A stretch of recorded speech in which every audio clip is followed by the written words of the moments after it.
Okay, hello mga kabradix, magandang umaga po sa iyong lahat. Puntahan ko po ulit yung saging na linagyan ko ng abono. Abono po yun ng mga tae ng hayop po, mga kabradix. Ayan o, hinukay ko yun ang lupa niya. Tapos, lagyan ko ng abono. Ayan o, ganito po yun ang lupa mga kabradix. Taniman ko na ng napakamaraming napir. Ayan. Nabubuhay na yun mga kabradix.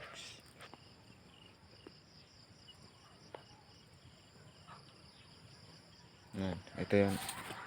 Ito, yun. Kamungga yun mga kabradix. Yan. Tingnan yung saging na nilagyan ko ng abono, di ba? Yan, iba na siya. Ang laki-laki na niya. Yan.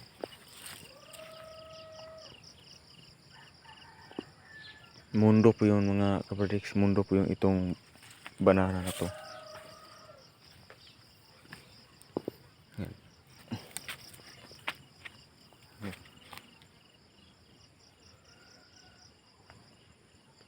Hinukay ko po yung lupa mga kabradix. Tapos linagyan ko ng abono.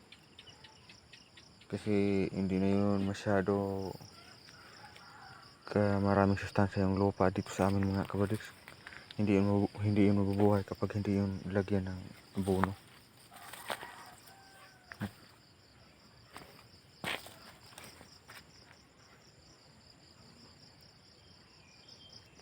Yan, ganito po yun mga kabradix.